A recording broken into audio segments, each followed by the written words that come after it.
Hey everyone, Ariel Adams here with aBlogtoWatch. Please subscribe to our videos on YouTube and like this video if you find it useful. This is a review of the Omega Speedmaster Master Chronometer Chronograph Moonphase. And when it first came out, we call it the Omega Speedmaster Moonphase Chronograph Master Chronometer. That is a lot of moons. This is a long name for a very nice product, and this is your grown-up Speedmaster. This is not the first high-end Speedmaster, but this is probably one of the most mature Speedmasters in the modern Speedmaster collection. It's a beautiful product. This is actually the least expensive one. It still has a retail price of over $10,000, but there is a lot of watch for your money, and it is gorgeous, especially in this nice deep blue with this blue alligator strap and this metallic dial and this blue ceramic bezel. It's just a fun watch with a very high-tech movement and a lot of classic appeal. I remember when I first saw this watch with the aBlogtoWatch team meeting with Omega back in Basel World 2016 last year, and they presented this collection. We had a preview of it prior to the show. We released information, I think, in January of 2016, and we're all very excited. You know, the Speedmaster Moonwatch now has a Moonphase, and remember seeing the prices and things like that, and realizing like the Speedmaster as a collection has really evolved. Now, you can get a less expensive Speedmaster. I think Speedmaster Racing is probably the most affordable one. I think it's actually a little bit less than the Moonwatch Professional, which is the classic one that has the manually wound movement inside of it. The Speedmaster Professional has an automatic movement, or I'm sorry, the Speedmaster Racing has an automatic movement in there. Yeah, again, it's a little bit less money. But this is a very interesting product, and I guess I'm thinking a lot about Speedmaster now because this is the 60th anniversary of the Speedmaster this year in 2015. So in 1957, the first Speedmaster came out. It's had an interesting life because when it came out, it was not an astronaut's watch. It was one of many racing watches, but it has a design that has persisted quite well, and despite an enormous amount of design evolution, mainly in the 70s and 80s, the Speedmaster has retained a lot of what's great and is probably, I would say, the most famous of all cult watches. And what I mean by cult watches is it's sort of the most collectible sports watch when it comes to the amount of versions, the affordability, and the passion people have. The Rolex Submariner would be, equal, but I would say a little bit second because I think there's a lot of hype around them, and it's a lot more difficult to sort of get into that world, a little bit more pretension, where the Speedmaster folk tend to be good people. Not saying Rolex Submariner people aren't good people, but as a novice, you're probably going to be a little bit more welcome into sort of the pricing and the sort of variety of watches out there. Anyways, let's get back to the Moonphase. It is the first Speedmaster watch that has the anti-magnetic movement, which is designated by the Master Chronometer or the Coaxial Master Chronometer text that is on the dial there. The movement is highly magnetic resistant. This is technology that came from the 15,000 Gauss, and this is a movement which has been MEDAS certified, which is a process developed in collaboration with the Measures and Standards arm of the Swiss government. And each of these movements is individually tested for magnetic resistance, among other things, in-house at Omega, overseen by someone for the Swiss government who has among the more interesting jobs in the Swiss government, I would argue. Case size and dimensions are more or less unchanged from the modern collection of Speedmaster chronograph, coaxial, whatever they're called, movements. The names are so long and confusing, I cannot be bothered to remember them all. But it's the one that debuted with the 9300 movement, which is a fantastic chronograph movement. This movement is now called the 9904, and other than having the MEDAS certification and being a master chronometer, what's different about it is a couple of little things. I'm going to move the hands out of the way here so you can get a better idea of looking at the moon phase. Now the moon phase is probably the most notable new addition, and you can see it right there.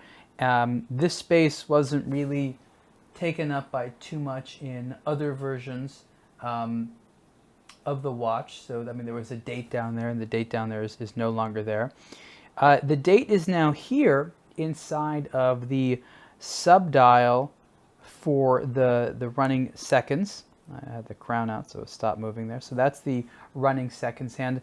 The right subdial has two hands. One is for the chronograph minutes, and the other one is for the chronograph hours. And here you have the chronograph seconds hand. Legibility is great, isn't it?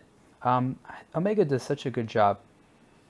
So you have the little date pointer hand, and the good thing about this one is you don't need to move, because the 9300 made it so that in order to change the date, what you had to do was you could independently set the hour hand, so you had to spin the hour hand around a bunch of times, which made it a little bit more challenging to set the date. Now you have a position in the crown where you're turning it one way, adjust the moon phase, another way, adjust the date. I think it's an elegant way of doing it. Photorealistic moon, save for one important detail, and that is a footprint. Kind of what I guess you could say is Swiss Omega humor. You know, the Omega Speedmaster was the watch worn by the Apollo team that went to the moon. And so there's that famous footprint that Neil Armstrong had on the moon. I think it was Neil Armstrong, if I'm mistaken. I do apologize. I wasn't alive at the time. So there's that sort of iconic footprint that, if you look very closely, is on there. And I've had some people take a look at it. They're like, "Is that a smudge?" I'm like, "No, that's a footprint," which I guess is kind of the same thing, isn't it? So this is the case, and what I love about the Speedmaster case in large size, which is close to 45 millimeters wide, is it's such a dynamic case when you look at it from different angles. So from this angle, it looks like some type of a steel sandwich. You have this brushed intersection, which gives it a little bit of a smaller profile because it kind of pulls your eye, whereas these upper sections of the case back and the bezel are polished and draw the eye less. You turn it around like here, it looks like a totally different watch, which is interesting. The bezel, like I said, is ceramic, but it uses liquid metal for the tachymetric scale. So liquid metal is cool, and it's used in here.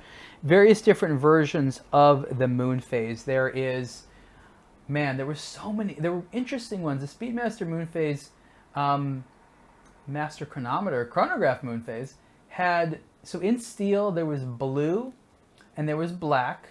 And I'm turning my head around here because there were so many crazy versions. Then there was two tones that had steel case with Sedna, which is their sort of version of red gold bezel, and there was a brown dial version. There was an all gold version with a white dial, and I think it was a green bezel. There was a platinum version with a red bezel. There was just a lot of crazy versions of this watch I thought were just so cool. I think the two-tone green with Sedna gold and the green bezel and the silvery dial, that might have been one of my favorites for being just so vividly out there. You're like, I never would have thought there was a green bezeled Speedmaster, but now there is. So let's put this watch on. I've really been enjoying this watch. It's not only very comfortable, it's cool, and in blue it just sort of adds another look. So if you already have a black colored Speedmaster and you wanted to have a blue colored Speedmaster, I think there's other blue ones out there, but this is a particularly nice way to go. I think there was a blue titanium version of the Speedmaster with the 9300 movement. That was a quite uncommon one.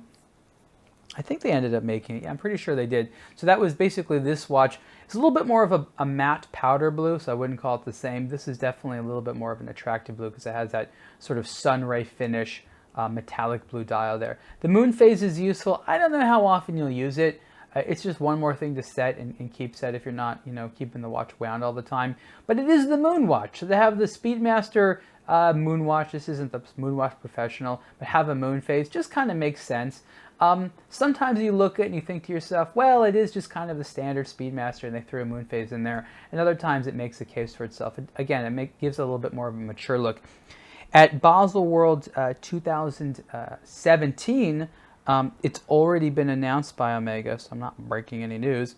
that they're going to have the non-moon phase versions with the coaxial master chronograph movement there. So if you've been waiting for that master coaxial or coaxial master chronometer, I mix that up all the time. It's funny, ever since Omega came out with the meta certification, I think they've gone through maybe 2 or 3 or 4 different name iterations before they came out with coaxial master chronometer. It's kind of funny.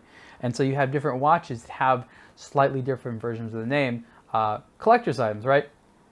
In addition to this nice strap, the watch also comes on, especially in steel, on an available steel bracelet. So the steel bracelet that goes with this larger, close to 45 millimeter wide size of the Speedmaster is available. On the strap is nice. It's very comfortable. Omega straps are really nice. The Exis strap tucks in there. It doesn't kind of fall out to the side, even though I have it on the very smallest setting. Overall, just a nice timepiece. Lots of tech in the movement, given sort of the anti-magnetic features, the coaxial escapement. It is a chronometer. The meta certification, checks the accuracy in all different types of positions, and is far superior to COSC chronometer certification. Even though I think part of it being a coaxial master chronometer is that it also has a COSC chronometer certification. So there's just a lot of things sort of piled into a watch like this. And so if you are a watch lover and sort of watch nerd, there's the design element, there's sort of this historical element, there's this tech element, there's this classy element, and it's just an overall, again, I know I keep just sort of saying the same thing over and over, but I was quite happy with this thing. But again, not cheap. Retail price for this watch on the in steel on the leather strap is, last time I checked, $10,600, which I think is a little bit less than it was originally announced for, probably because at the time we were converting over from Swiss francs. And on the bracelet, just a little bit more at 10,700 Swiss francs. Goes up from there, again, rather significantly. There's the various versions, and I think the limited edition of 57 pieces in platinum was $54,000. Add another maybe $3,000 to the price for the two-tone with a little bit of Sedna gold in there, and the all gold version is about close to $30,000. So you can see the full review of the Omega Speedmaster Master Chronometer Chronograph Moonphase on aBlogtoWatch. Thanks.